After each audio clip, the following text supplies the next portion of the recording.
The glass slipped from Maeve's fingers the second her legs went soft. It struck the parquet and burst into bright wet shrapnel. A chair scraped. Someone yelled, "Call 911." A violinist froze with the bow midair. I kept my hand still on the linen and watched the fizzing trail creep toward the edge of the buffet as if quiet could hold the room together. 2 hours earlier, we were only a family hosting a farewell. I had signed away the Cliff House and the last of my design firm the week before, $22 million landing in a wire that looked more like a medical graph than a life's work. My son-in-law insisted on marking it. Karina let me plan everything Nolan said. The smile you use on bankers stitched perfectly across his face. Lanterns hung from the cypress like small moons. The bay breathed in and out below the terrace, folding silver back onto itself. Inside a quartet recycled standards my late husband used to hum while sharpening knives for supper. "Eliza." My daughter moved through the room, refilling plates and remembering allergies, that gentle competence she's never had to learn. Maeve, Nolan's mother, sat near the sideboard, compact, careful, always making room for other people's elbows. She kept smoothing the corner of her shawl as if neatness could make her less visible. From the kitchen came the smell of lemon rind and butter. From outside, salt and eucalyptus. Nothing in that weave predicted what would be asked of her body before midnight. I am a creature of habits that don't matter until they do. Of all the stemware in this house, I favor the same flute every time: a thin mouth, a smoky tint, and along the rim a crescent nick that you cannot see in photographs. "Julian," my husband laughed the day it chipped. "You hoard the flawed things," he said, "because they have the better stories." He could turn out to be right without being alive to enjoy the irony. Nolan chose his moment with the lightness of a man removing a price tag. He drifted to the drink station with his sleeves pushed up, nodding to the caterer as if to help. The movement that mattered was small. His shoulder relaxed, his palm turned. Something no larger than a travel atomizer flashed once and poured. The champagne went a shade deeper and then behaved. He capped the vial with his thumb while pretending to laugh at a joke I had not told. Then he turned to me with his arms open like a successful host. "For you, Care," he said, saying the nickname he reserves for photographs. "First toast belongs to the woman who built the view." My finger found the nick. Habit is a compass. I felt true north under my thumb. I lifted the flute to the height that satisfies a room and let the clatter of glasses, the rustle of silk, the obliging applause swell. While Nolan angled his torso to show his watch to a neighbor he's been courting, I slipped into the current of guests and let it take me to Maeve. She was repositioning her purse, a cautious choreography she has perfected to avoid taking space. When our eyes met, she offered the apologetic smile of women drafted into invisibility. "Hold this a second," I said, hostess to guest, and set my flute by her shawl without emphasis. I took a fresh glass from a passing tray, poured from a new bottle, and asked a city councilman about the wind patterns on the ridge. The quartet modulated. The bay flexed. Camera flashes found Nolan and Eliza and the sweep of the terrace. They did not find the exchange that mattered. Maeve reached without looking. Habit chooses for us when attention wanders. She lifted the flute in a small polite salute, "Thank you," and took a sip. A thread of bubbles chased the light up the bowl. The violist's open string thrummed like a line taking weight. Out beyond the glass, the bay tapped the rock with patient knuckles. I did not raise my new drink when Nolan asked the room to. I kept my gaze on the seam of the tablecloth and counted breaths. He spoke about grit as if it were an heirloom. He said my name as if ribboning it through his speech could tie me to his intentions. When he reached the word legacy, necks turned together as if mounted on the same hinge. Maeve touched the base of her throat and set the glass down.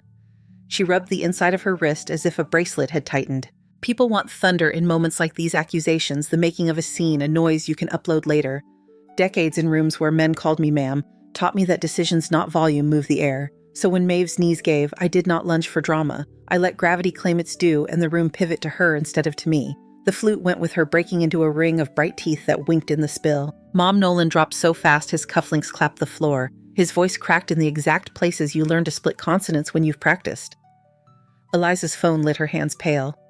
She kept mistouching the screen, then found the numbers and spoke our address as if she were reading the underside of a boat in a storm.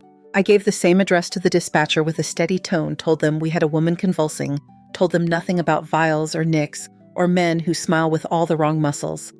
Maeve's skin went clammy, that satin sheen the body pulls on when it needs to save the middle.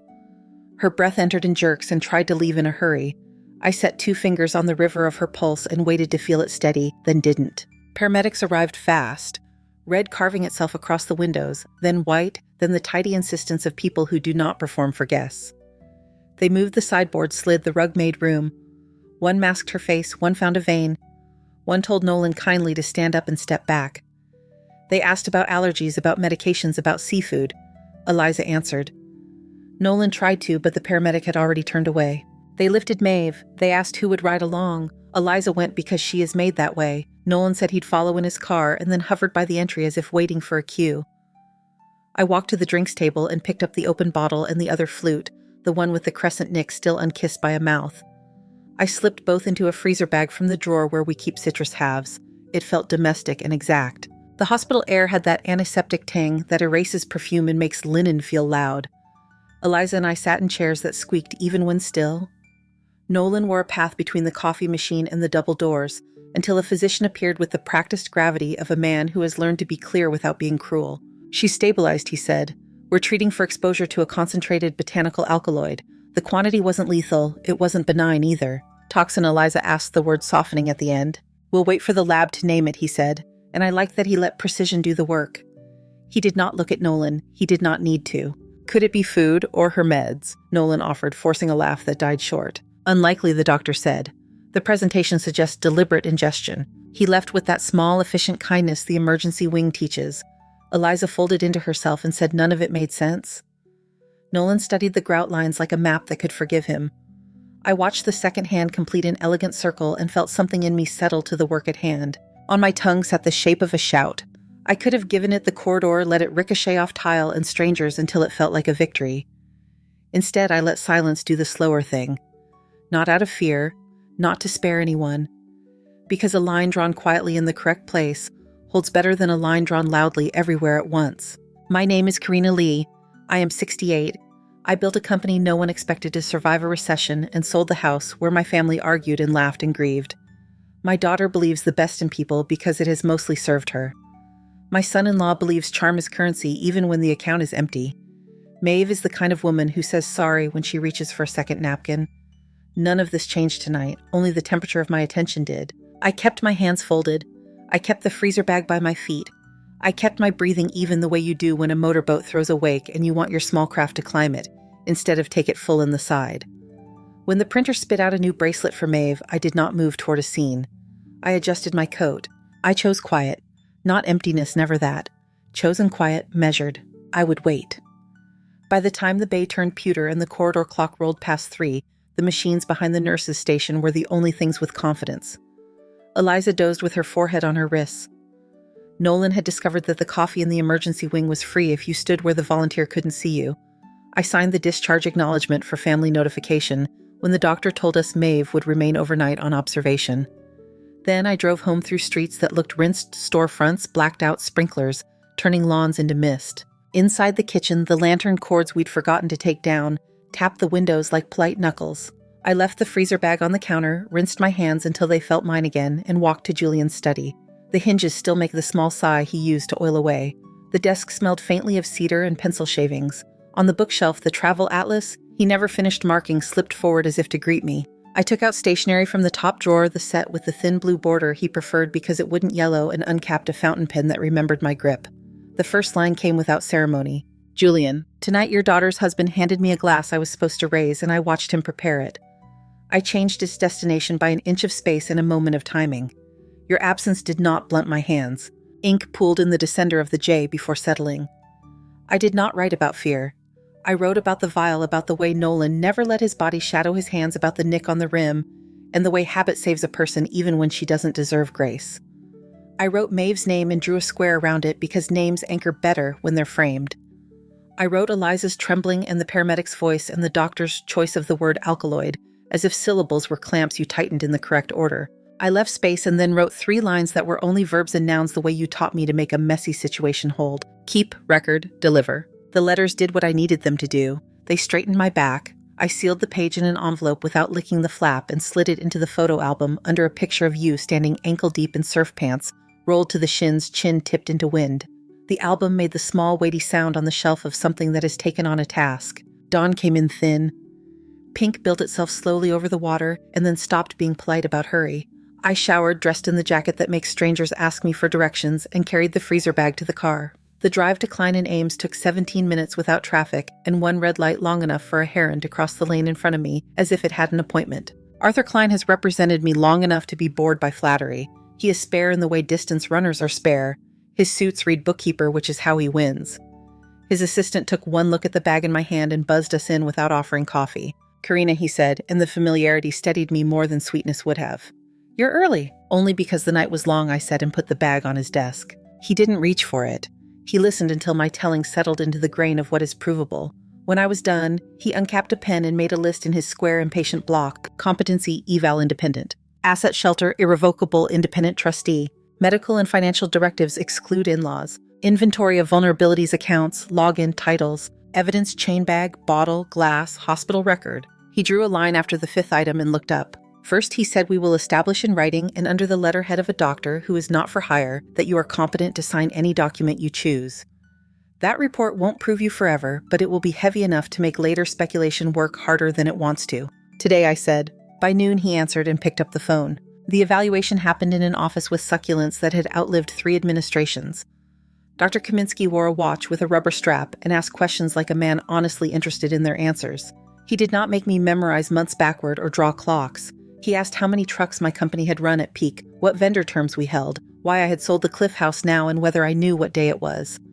I told him the number of trucks, the percentage of early pay discounts, that I was finished living next to the Pacific's appetite, and that it was Tuesday. He looked at my hands when I spoke, not at Nolan, which I admired even in his absence. Back at Arthur's, a paralegal slid a stapled packet across the table, decisional capacity affirmed. Notations precise, jargon minimal. Arthur placed the report in a red well and laid his palm on it like a priest, making sure the wafer wasn't counterfeit. "Second," he said, "we stop your money from being attractive to anyone without your explicit say-so. A living trust with you as grantor can bend later if needed. An irrevocable trust with a corporate co-trustee will feel like a wall. You will hate it the way a person hates seatbelts until she doesn't. Your daughter can be a beneficiary with protective language. Your son-in-law's name will not appear anywhere documents could eventually be read aloud by a cousin at Thanksgiving." He watched my face for a wince and found none. "Draw it," I said. "Draft it now. We named the trust with a boring sequence of numbers because anonymity is faster than poetry at the bank. We appointed Harborstone Trust Company as the neutral co-trustee. We set distribution standards with a dull exactness that I had once reserved for freight contracts, health education, maintenance support. HEMS, yes. Speculative entrepreneurial ventures underwritten by marital optimism, no. A funding memo listed accounts to be retitled, a chart of property to be deeded, and a reminder to change beneficiaries on policies that still thought Julian was alive. Third, Arthur said, and pushed over a thinner stack. Advance directive, HIPAA release, durable financial power that names people you trust who do not share a last name with your son-in-law. A limited springing power for emergencies only. If anyone waves a general power at a teller, the teller will break into a rash and call me. I initialed without shaking. We made Eliza a healthcare surrogate with a requirement that any major decision sit on 2 signatures, hers and Arthur's, so Love would always have to speak with prudence. We named Harborstone for emergency bill pay. We filled in a clause that specifically excluded Nolan from acting in any fiduciary capacity for me under any statute present or imagined. By 11:30, the conference room smelled like paper and certainty. Arthur slid the freezer bag onto a legal pad, drew his phone, and photographed the contents without flourish. "Chain of custody begins here," he said, and labeled the bag with the date. "Time our initials and a short description. Open bottle flute with rim nick. Event occurrence. 20 do Yoborn 21 C.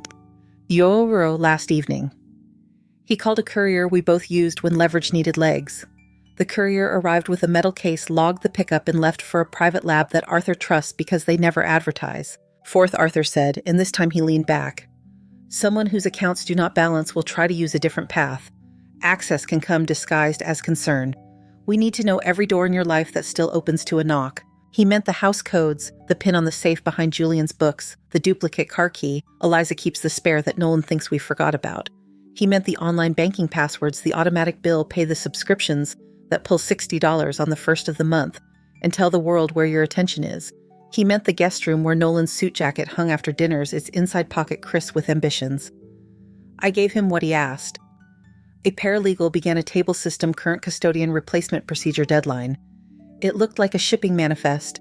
It worked on me the way good checklists do. Last, Arthur said, tapping the pad, "You need to know, not guess the shape of his finances." I had already pressed my palm flat to that truth in the study before sunrise. "Patricia Lynn," I said, and Arthur's brief smile told me we were still in sync. Patricia spent a decade as an auditor who took the art part of forensic accounting personally. She left a national firm the day a partner told her she needed to be more flexible with interpretations. Her office smelled like mint tea and printer toner. She didn't bother with small talk, which I liked more than charm. Scope, she said. Everything with Nolan, I answered. Loans, lines, credit cards, corporate filings, liens, judgments, policies. I want to see the shape, not the pretty story. She scribbled 3 words, debt exposure incentive, and underlined incentive twice. Give me 48 hours. She took 36. We met in a cafe where the spoons make every cup sound ceremonial. She slid me a folder so thin it surprised me. Thin doesn't mean empty. Start here, she said, and tapped a summary page. Nolan's development company had 3 LLCs stacked like paper dolls. 2 had dissolved for failure to file. 1 was active on paper but had no payroll. His personal credit was a geometry of balances that moved in circles. He had taken a second mortgage on the house he lives in with Eliza and Maeve 6 months ago. The first is in forbearance. There are 2 lines of credit with closing costs rolled in that make any gain a rumor. He is current on a leased car that photographs well. Patricia's pen tapped a second page. Insurance, she said. 6 months ago, he applied for a policy. She flipped the sheet so I could read the fields. The insured was my full legal name. The beneficiary was listed as Eliza Lee's spouse. The agent of record was a man whose website promises solutions for complex families. The premium schedule had auto-pay from an account I recognized, the joint household account Eliza and Nolan use for groceries and dentist copays. That's not illegal, Patricia said without ornament, but it is a flashlight. Amount, I asked. 500,000, she answered. The number stayed steady in my head, not because it was large, we have seen larger, but because of its neatness. Clean numbers comfort men like Nolan. They feel like targets drawn with a fine pen. Patricia flipped again. There's also this, she said, and pushed forward a printout of payments to a Dr. Levant, small transfer amounts at first, then regular, more generous. The business description on one entry read, consultation. A public registry search showed Dr. Levant's subspecialty geriatric psychiatry with an emphasis on capacity determinations in contested family matters. Timing, I asked. First payment 3 months ago, Patricia said. Right after escrow instructions were filed for your sale. Larger payments in the last 4 weeks. She didn't say what either of us was thinking because she didn't need to. Numbers draw their own arrows. We sat with the documents the way you sit with weather reports in a windowless room. Then I collected each page like a person counting, breath slid them into a new envelope and wrote the date where I could see it. On the drive back, the bay looked hammered, almost metal. Wind combed the water against the grain. I parked, carried the envelope and the competency report into the kitchen, and placed them next to the album that now held Julian's letter. The freezer bag was gone. Arthur's courier had already texted chain of custody confirmations and a receipt number long enough to make someone else tired. Eliza called as I was setting out a glass. They think she'll come home tomorrow, she said. Her voice had rough edges but fewer tremors. She keeps saying she can taste pennies. Copper, I said. Yes. I didn't ask whether Nolan was there. I didn't need the answer for anything that mattered. After the call, I walked the length of the house as if distance could make rooms obey. On the terrace, the lanterns dangled unlit like errors, waiting for a red pen. Down below, the bay sent up its even knock. A white gull hung over the cove undecided, then lifted higher until it looked like punctuation. I sat at the table, clicked a pen, and began an inventory. Arthur hadn't requested but would approve. Household staff schedules, vendors with keys, the service that handles the waste and recycling, and knows my habits by the kinds of cartons I carry to the curb. The ground-level office window that sticks and could be jimmied by a stubborn boy with a flat head. The old camera above the driveway whose feed we still hadn't migrated to the new system. Vulnerabilities are rarely dramatic. They're the places you don't look because they bore you. By late afternoon, a courier envelope from Harborstone arrived with signature tabs like tiny flags. A notary sat at my kitchen island and stamped where I pointed. She did not ask what any of it meant, and I didn't grant meaning to someone who was there for ink. When she left, I stood in Julian's study and opened the safe. The smell of old paper lived in there with the cedar. I slid in the envelope from Patricia and the Kaminsky report and shut the door on them. Metal made the small, honest sound that doors make when purpose seals them. The house had the kind of quiet that is not peace but preparation. In the pantry, the citrus bowed their heads in a bowl. The violinist's chair from last night stood where he had left it. I picked up the folding knife Julian had used on twine and trimmed the stray thread on the jacket I had worn to the hospital. The blade made its quiet argument and then, agreeing, went back to bed. Evening pressed itself flat on the windows. The bay steadied. I washed 2 glasses and set only one back in the cabinet. The other stayed on the counter upside down on a linen square. Habit is a map you draw for your future self. When the doorbell rang once at 7 and then again, I didn't move. The house took the rings the way the shore takes small waves, absorbing, not answering. After the second chime settled, I walked to the foyer, stood to one side of the beveled glass, and looked at the reflection the porch light offered back 2 silhouettes, one tall, one familiar. A leather folio balanced like a solution. I let them stand. The knock came next, polite enough to be called considerate, sure enough to be called practiced. I turned off the porch light and walked back through the hall. The envelope in the safe, the report in the Redwell, the bag logged and gone, the trust documents tabbed in yellow. Each thing sat where it belonged, not dramatic at all. The bay kept its count against the rocks. I opened Julian's atlas at the page with the shipping lanes and traced the narrow channels with the back of my nail until they made sense again. The house held. I breathed. Then I adjusted the jacket that makes strangers ask me for directions, and I waited for the next knock, knowing exactly where my hands would be when it came. The second knock came as patient as the first. I stayed where I was until the echo flattened, then crossed the hallway and opened the door far enough to be courteous and no farther. Nolan stood with a leather folio tilted toward the porch light the way a magician angles a deck. Eliza was beside him, her mouth arranged around worry that had not found a landing. The air off the bay smelled like wet stone. "We didn't want to intrude," Nolan said, stepping one shoe over the threshold in a way that made the sentence irrelevant. "We brought some information options, really." "Come in," I said, and let them take the dining chairs that faced the windows. I poured coffee for 3 and drank mine. The folio bloomed across the table, glossy photographs of cottages arranged around a community garden, brochures for a place called Westcliff Commons Forums bracketed with sticky tabs. The word safety appeared on every third line. In the stack's belly waited a financial disclosure and a durable power of attorney that gave authorized agents access to everything a person with a pen could name. Eliza's fingers whitened around a brochure. "It's close," she said, as if distance could fix anything. "Medical on site, classes. I know it's sudden, but last night—" "I understand sudden," I said, and set my cup down. "Show me the pages that matter." Nolan slid 2 documents forward. The first was a pre-authorization to exchange medical information. The second was the power broad as an ocean, smooth as a mirror. "It's routine," he said, "just so decisions don't get stuck if something happens. We can help. We will help." He had practiced the verb. It landed in the room like a prop. I read without haste.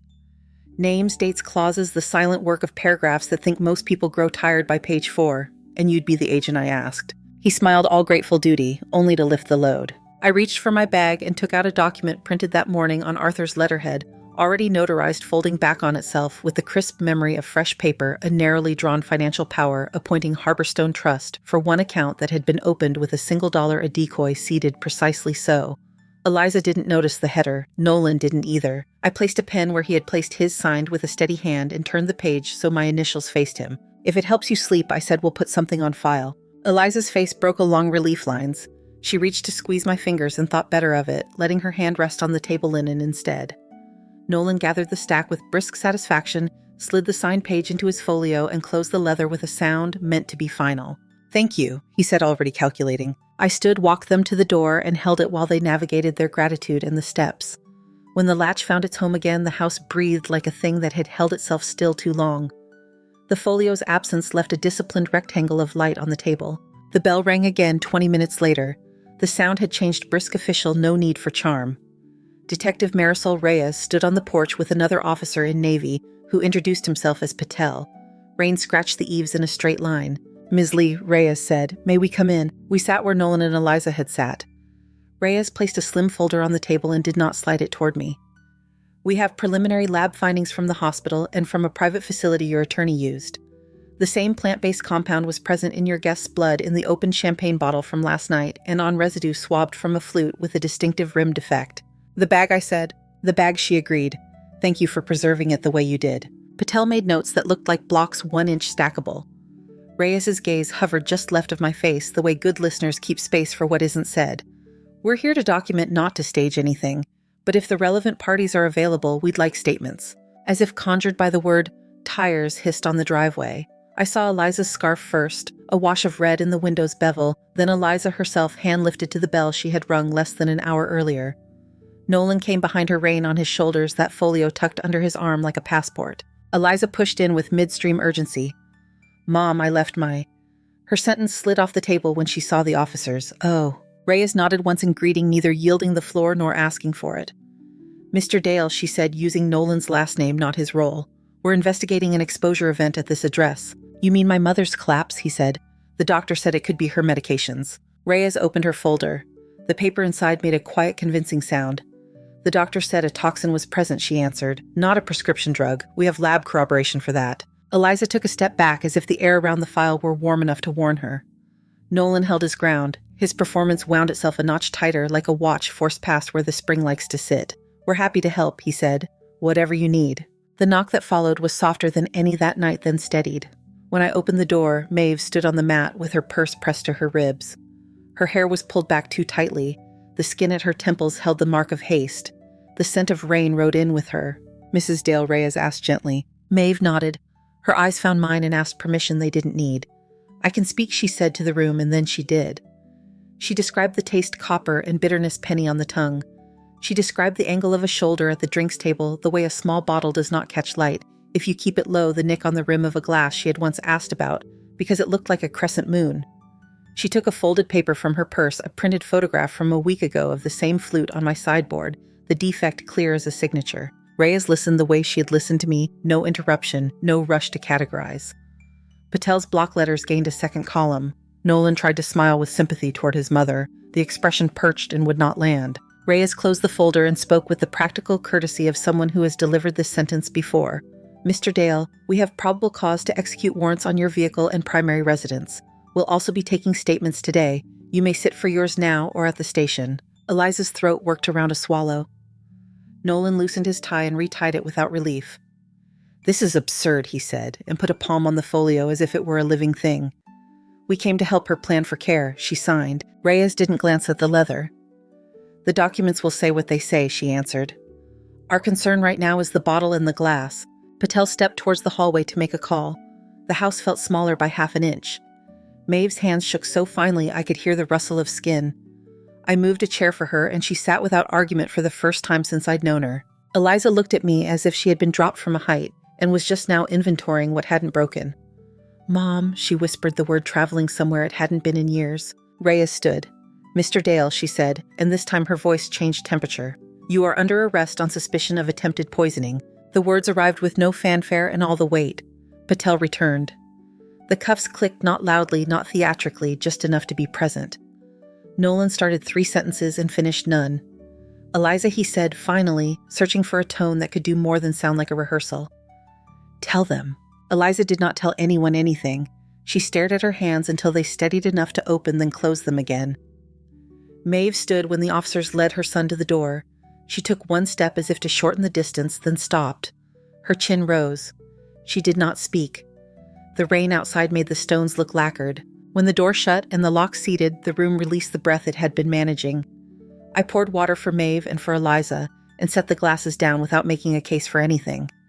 Reyes asked 2 more questions, clean, necessary, signed with a time and place, and left her card a rectangle that weighed more than it looked. After they were gone, Eliza sat and stared at the Westcliff Commons brochure, as if it were in a language she had nearly learned and now could not parse. I thought she began and left the rest where it belonged.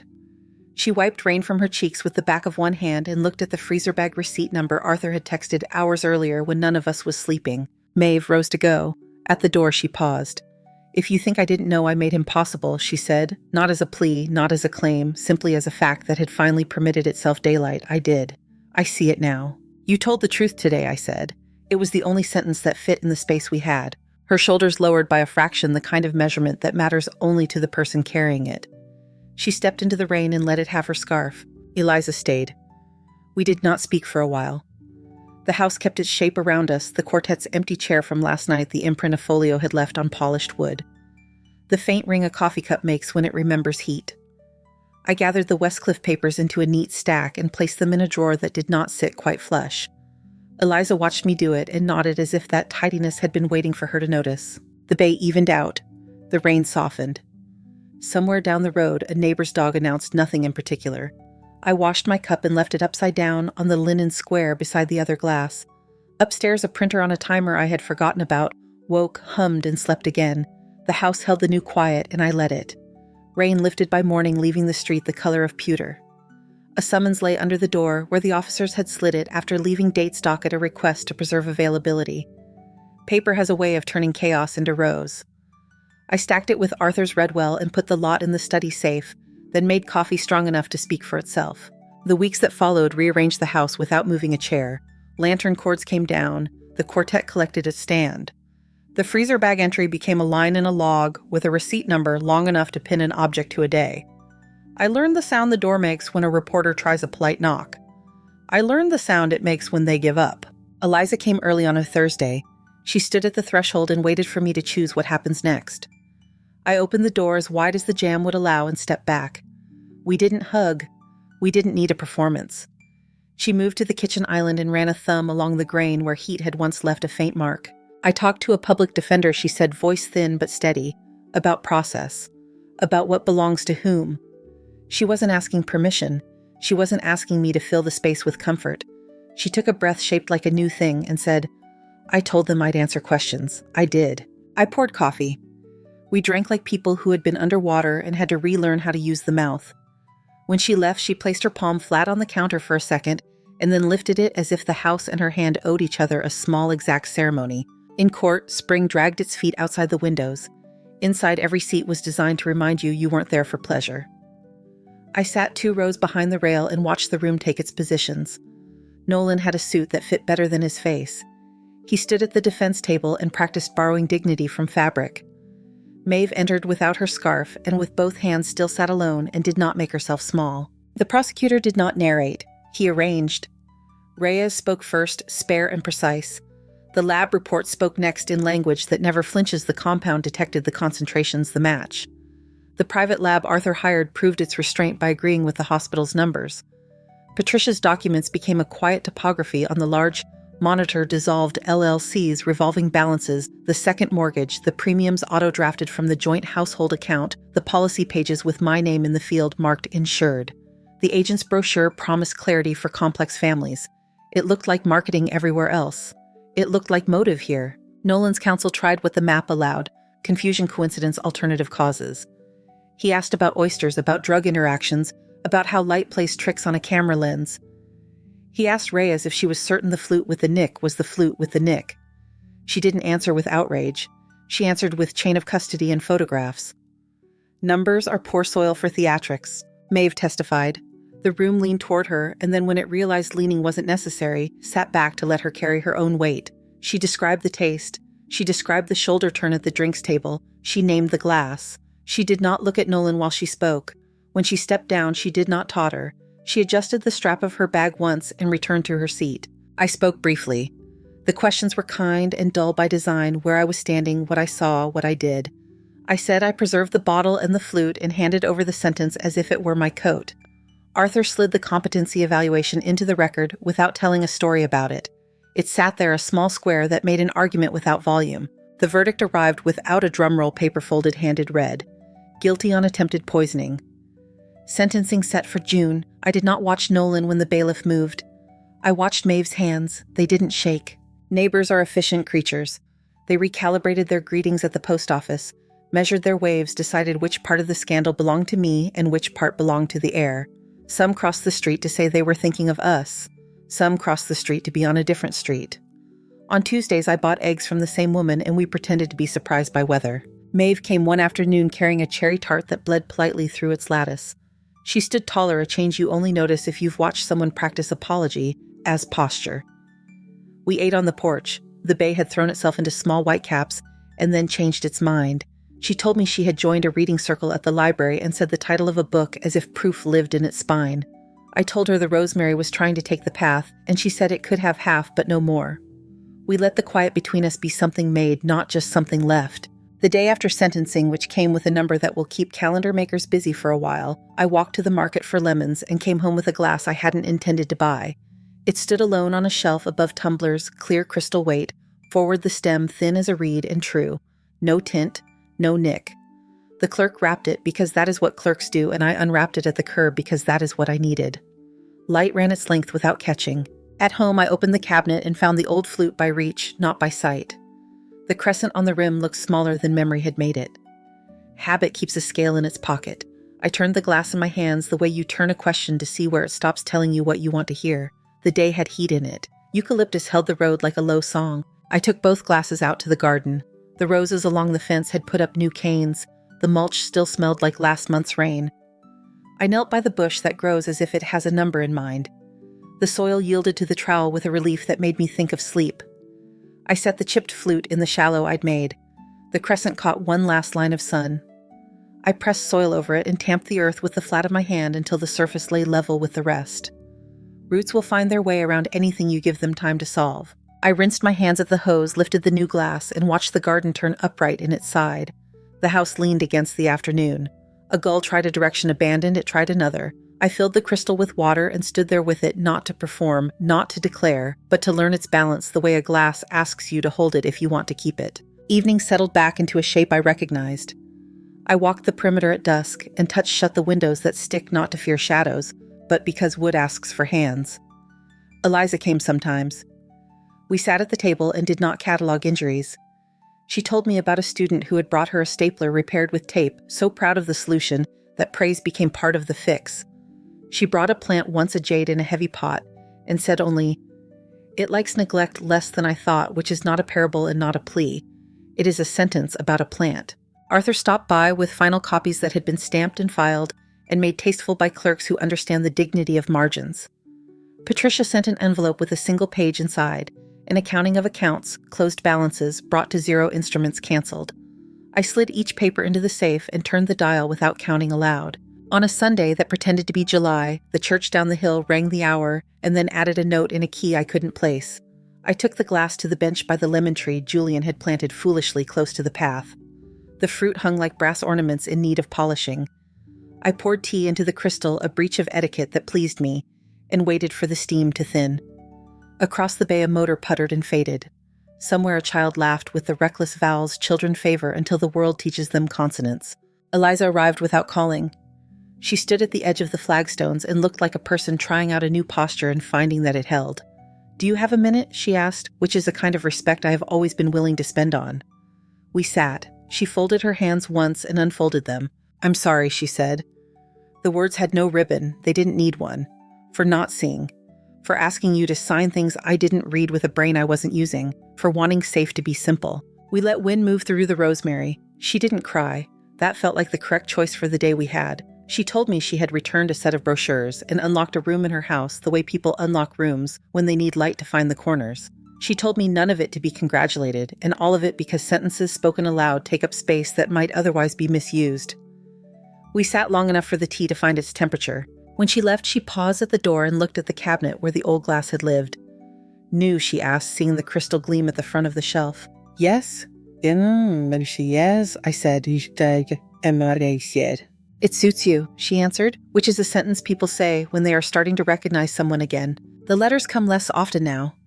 A few from people who read a line in the paper and decided to send recipes. One from a former dispatcher who remembered the plate of a truck we sold in 2009 and sent the photograph to prove it. A small note from Dr. Kaminsky with a copy of the report for my records and the handwritten sentence, "Please keep being impossible to underestimate," which made me smile without needing to. I tucked them where they belonged and didn't think hard about what they meant beyond their paper. On a bright afternoon that felt like an apology from weather, Maeve brought a pie again and a library flyer with her name circled on a list of speakers. She sat at the table like a person who had mended a seam herself and didn't mind if you noticed it.